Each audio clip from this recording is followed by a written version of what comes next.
Hi ಎಲ್ರಿಗೂ. ಬಾಯಲ್ಲಿಟ್ಟರೆ ಕರಗುವಂತಹ button idli ಅಥವಾ mini idli sambar ಜೊತೆ ತಿಂತಾಯಿದ್ರೆ ಸಖತ್ತಾಗಿರುತ್ತೆ. ಈಸಿ ಕೂಡ ಮಾಡೋದು. 3 ಕಪ್ ಸೇಲಮಕ್ಕಿ, 1 ಕಪ್ಪು ಉದ್ದಿನಕಾಳು. ಸೇಲಮಕ್ಕಿ ಅಂದರೆ ಇಡ್ಲಿ ರೈಸ್ ಅಂತ ಸಿಗುತ್ತಲ್ಲ ಅದು. ಚೆನ್ನಾಗಿ ವಾಶ್ ಮಾಡಬೇಕು. ಅವಲಕ್ಕಿ 1 ಕಪ್ಪು, 1/4 ಕಪ್ಪು ಸಬ್ಬಕ್ಕಿ. ಎಲ್ಲದನ್ನು ಸಪ್ರೇಟೇ ವಾಶ್ ಮಾಡ್ಕೋಬೇಕು. ಕ್ಲಿಯರ್ ನೀರು ಬರೋವರೆಗೂ ವಾಶ್ ಮಾಡಬೇಕು. ಮತ್ತು ವಾಶ್ ಮಾಡಿದಾದಮೇಲೆ ಅಕ್ಕಿ, ಅವಲಕ್ಕಿ, ಸಬ್ಬಕ್ಕಿ 3 ಒಂದೇ ಕಂಟೈನರಲ್ಲಿ ನಾವು ಸೋಕ್ ಮಾಡಬೇಕು. ಅಂದರೆ 8 ಅವರ್ಸ್ ಆದರೂ ಸೋಕ್ ಮಾಡಿದ್ರೆ ತುಂಬ ಚೆನ್ನಾಗಿರುತ್ತೆ. ಮಾರ್ನಿಂಗ್ 8 o'clock ಈವ್ನಿಂಗ್ 4 o'clock ನಾನು ಸೋಕ್ ಮಾಡ್ತೀನಿ. ಸೊ ಹಿಂದಿನ ದಿನವೇ ಎಲ್ಲ ರೆಡಿ ಇಟ್ಕೊಂಡ್ರೆ ನಾವು ಅರ್ಲಿ ಮಾರ್ನಿಂಗೇ ಇದನ್ನು ನೆನೆಸ್ಬಿಡ್ಬೋದು. ಸೊ ಇಲ್ಲಿ ನಾನೀಗ 3 ಒಟ್ಟಿಗೆ ಸೇರಿಸಿ ನೆನೆಸ್ತಾ ಇದ್ದೀನಿ. ಇಲ್ಲಿ ಒಂದು ಸ್ಪೆಷಲ್ ಟಿಪ್ ಏನಪ್ಪ ಅಂದರೆ, ನಾವು 1 ಕಪ್ಪು ಏನು ಉದ್ದಿನಕಾಳು ತೊಗೊಂಡಿದ್ದೀವಿ ಇದನ್ನು ಒಂದೇ ಸತಿ ವಾಶ್ ಮಾಡಬೇಕು. ಬಟ್ ಚೆನ್ನಾಗಿ ವಾಶ್ ಮಾಡಬೇಕು ಒಂದೇ ಸತಿ. ಅದಾದಮೇಲೆ ಮುಳುಗೋಷ್ಟು ನೀರು ಹಾಕಿ ಅದ್ರ ಮೇಲೆ 1 ಕಪ್ ಎಕ್ಸ್ಟ್ರಾ ನೀರನ್ನ ಹಾಕಬೇಕು. ಈ ನೀರಲ್ಲೇ ನಾವು ಇಡೀ ಇಡ್ಲಿ ಹಿಟ್ಟನ್ನು ಅಂದರೆ ಈ ಬ್ಯಾಟರ್ನ ರೆಡಿ ಮಾಡ್ಕೋಬೇಕು. ನಾವೇನು ಅಕ್ಕಿ, ಅವಲಕ್ಕಿ, ಸಬ್ಬಕ್ಕಿನ ಒಂದೇ ಪಾತ್ರೆನಲ್ಲಿ ನೆನೆಸ್ಕೊತೀವಿ. ಈ ನೀರನ್ನು ನಾವು ಉಪಯೋಗಿಸೋ ಅವಶ್ಯಕತೆ ಬೀಳಲ್ಲ. ಇನ್ ಕೇಸ್ ಬಿತ್ತು ಅಂದರೆ ಈ ನೀರನ್ನು ಯೂಸ್ ಮಾಡ್ಬೋದು. ನಾನು ಮಾರ್ನಿಂಗ್ 8 o'clock 4 o'clock ನೆನೆಸಿರೋದು. ಹಿಂದಿನ ದಿನವೇ ಇದು ಸೆಕೆಂಡ್ ಟಿಪ್ ಅಂತ ಅಂದ್ಕೊಳ್ಳಿ. ಇದನ್ನು ಹಿಂದಿನ ದಿನವೇ 1 ಟೀ ಸ್ಪೂನಷ್ಟು ಮೆಂತ್ಯ ಕಾಳನ್ನು 1/4 ಕಪ್ ನೀರಲ್ಲಿ ನೆನೆಸಿಟ್ಟಿದ್ದೆ. ಸೊ ಅದನ್ನು ನೀರು ಸಮೇತ ಈಗ ಉದ್ದಿನ ಕಾಳನ್ನು ರುಬ್ಕೋಬೇಕಾದ್ರೆ ಹಾಕ್ಕೊಂಡಿದ್ದೀನಿ. ಸೊ 24 hours ನೆಂದಿದೆ ಆ ಮೆಂತ್ಯ ಕಾಳು. ಆ ನೀರು 1/4 ಕಪ್ಪು ಮತ್ತು 1/4 ಕಪ್ಪು ಈ ಉದ್ದಿನ ಕಾಳನ್ನ ನೆನೆಸಿರೋ ನೀರು.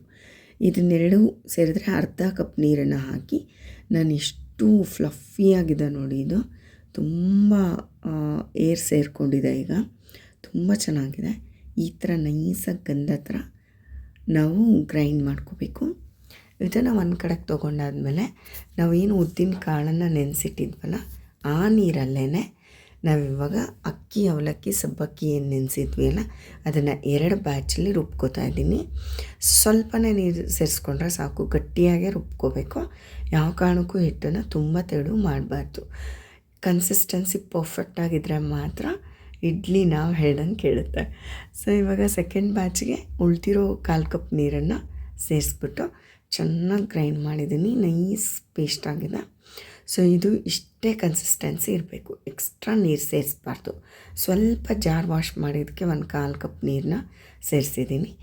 1 ಟೇಬಲ್ ಸ್ಪೂನಷ್ಟು ಪಿಂಕ್ ಸಾಲ್ಟ್ ಹಾಕಿ ಕೈನ ನೀಟಾಗಿ ವಾಶ್ ಮಾಡಿರ್ತೀವಿ ಆಲ್ವೇಸ್, ಯಾವಾಗಲೂ. ಸೊ ಹಾಗಾಗಿ ಕೈಯಲ್ಲಿನೇ ನಾವಿದನ್ನು 5 minutes ಬಿಡುತ್ತೆ ಇದೇ ಕನ್ಸಿಸ್ಟೆನ್ಸಿ ನೀರು ಸೇರಿಸ್ದೆ ಚೆನ್ನಾಗಿ ಮಿಕ್ಸ್ ಮಾಡಬೇಕು. ಕೈಯಲ್ಲಿ ಚೆನ್ನಾಗಿ ಈ ರೀತಿ ಮಿಕ್ಸ್ ಮಾಡಿದಾಗ ನಮಗೆ ಫರ್ಮೆಂಟೇಷನ್ ತುಂಬ ಚೆನ್ನಾಗಾಗುತ್ತೆ. ನಾನು ಆಲ್ಮೋಸ್ಟ್ 4:30 ಮಾರ್ನಿಂಗ್ 6 o'clock ನಾನು ಇದನ್ನು ನೆನೆಸಿದ್ದೀನಿ. ತುಂಬ ಚಳಿ ಇದೆ. -ವರೆಗೂ ಹೋಗುತ್ತೇನೋ ಅಷ್ಟು ಚಳಿ ಇದೆ. ಹಾಗಾಗಿ ಇದು 1.5 ಇಂಚ್ ಮಾತ್ರ ಉಬ್ಬಿದೆ. ಬಟ್ ಸ್ಟಿಲ್ ನಮ್ಮ ಮಿನಿ ಇಡ್ಲಿ ಬಾಯಲ್ಲಿಟ್ಟರೆ ಕರಗುತ್ತೆ. ಅಷ್ಟು ಸ್ಪಾಂಜಿಯಾಗಿ ಬರುತ್ತೆ ನೋಡಿ ಇವಾಗ. ಸೊ ಈಗ ಪ್ಲೇಟ್ನ ಗ್ರೀಸ್ ಮಾಡ್ಕೋತಾ ಇದ್ದೀನಿ. ಸೊ ಬಟನ್ ಇಡ್ಲಿ ಹಾಕುವಾಗ ನಾವು ಯಾವಾಗಲೂ ಚಿಕ್ಕ ಸ್ಪೂನಲ್ಲೇ ಹಾಕಿದ್ರೇ ಚೆನ್ನಾಗಿರುತ್ತೆ. ಅದು ಯಾವ ಕಡೆಯೂ ಸ್ಪ್ರೆಡ್ ಆಗೋಲ್ಲ. ಸೊ ಈ ಥರ ಚೆನ್ನಾಗಿ ಆಯಿಲಿಂದ ಗ್ರೀಸ್ ಮಾಡಿದ್ಮೇಲೆ ಮಿನಿ ಇಡ್ಲಿಗೆ ಬೇಕಾಗಿರೋ ಪ್ಲೇಟ್ ರೆಡಿಯಾಗಿರುತ್ತೆ. ಸ್ಪೂನಿಂದ ಬ್ಯಾಟರ್ನ ಸ್ವಲ್ಪನೇ ಕರೆಕ್ಟಾಗಿ ಹಾಕಬೇಕು. ಈಗ ಕುದೀತಾ ಇರೋ ನೀರಲ್ಲಿ ಎಕ್ಸಾಕ್ಟ್ 5 minutes ಅಷ್ಟೇ. ಚಟ್ಪಟ್ ಅಂತ ಈ ಮಿನಿ ಇಡ್ಲಿ ಬೆಂದೋಗ್ಬಿಟ್ಟಿರುತ್ತೆ.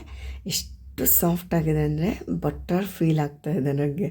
ಬಟರ್ ಕ್ಯೂಬ್ಸ್ನ ನೋಡ್ತೀವಲ್ಲ ಆ ಥರ ಅನಿಸ್ತಾ ಇದೆ ನೋಡಿ. ಸ್ವಲ್ಪ ತಣ್ಣಗಾಗ್ತಿದ್ದಂಗೆ ಎಷ್ಟು ಚೆನ್ನಾಗಿ ಪ್ಲೇಟ್ ಬಿಟ್ಟು ಈಚೆ ಬರ್ತಾಯಿದೆ ಮಿನಿ ಇಡ್ಲಿ. ಸ್ವಲ್ಪ ತಣ್ಣಗೆ ಹಾಕಿಬಿಡಬೇಕಿತ್ತು, ಬಟ್ ನಾನು ಬಿಸಿದೇ ತೆಗಿತಾ ಇದ್ದೀನಿ. ಸೊ ನೀವು ಫುಲ್ ತಣ್ಣಗೆ ಮಾಡಿದ್ರೆ ಒಂಚೂರು ಅಂಟೋದಿಲ್ಲ. ಸೊ ತುಂಬ ಚೆನ್ನಾಗಿದೆ. ಬಟರ್ ಥರ ಇದೆ. ಬಾಯಲ್ಲಿಟ್ಟರೆ ಬೆಣ್ಣೆ ಹಾಗೆ ಕರಗೋಗುತ್ತೆ.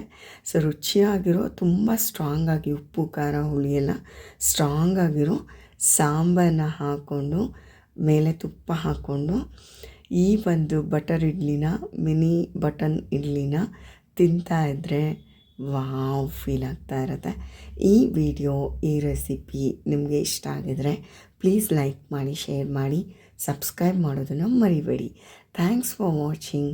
ಆ್ಯಂಡ್ ನನ್ನ ಚಾನಲ್ಗೆ ಇಷ್ಟು ಟೈಮ್ ಕೊಟ್ಟಿದ್ದಕ್ಕೆ ನಿಮಗೆ ನಾನು ಹೆಂಗೆ ಥ್ಯಾಂಕ್ಸ್ ಹೇಳಬೇಕು ಗೊತ್ತಾಗ್ತಾ ಇಲ್ಲ. ರೆಸಿಪಿ ಇಷ್ಟ ಆಗಿದರೆ ಪ್ಲೀಸ್ ಲೈಕ್ ಮಾಡಿ.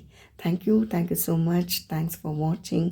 ಟೇಕ್ ಕೇರ್ ಆ್ಯಂಡ್ ಸಬ್ಸ್ಕ್ರೈಬ್ ಮಾಡೋದನ್ನು ಮರಿಬೇಡಿ, ಲೈಕ್ ಮಾಡೋದನ್ನು ಮರಿಬೇಡಿ, ಶೇರ್ ಮಾಡೋದನ್ನು ಮರಿಬೇಡಿ. ಸೊ ಈ ರೆಸಿಪಿ ಬಾಯಲ್ಲಿ ನೀರು ಬರಿಸ್ತಾ ಇದೆ. ಸೊ ನೀವು ಮಾಡ್ಕೊಂಡು ತಿನ್ನಿ, ಹೆಂಗಿತ್ತು ಅಂತ ಪ್ಲೀಸ್ ಕಮೆಂಟಲ್ಲಿ ನಂಗೆ ತಿಳಿಸಿ. ಒನ್ ಮೋರ್ ಥಿಂಗ್ ಏನಪ್ಪ ಅಂದರೆ, ಇದರಲ್ಲಿ ನೀವು ಮಾಮೂಲಿ ಇಡ್ಲಿ ಕೂಡ ಮಾಡ್ಬೋದು. ಅದು ಕೂಡ ಬೆಣ್ಣೆಷ್ಟೇ ಸಾಫ್ಟ್ ಆಗಿರುತ್ತೆ. ಮುಂದಿನ ವೀಡಿಯೋನಲ್ಲಿ ಶೇರ್ ಮಾಡ್ತೀನಿ. ಟೇಕ್ ಕೇರ್, ಬಾಯ್.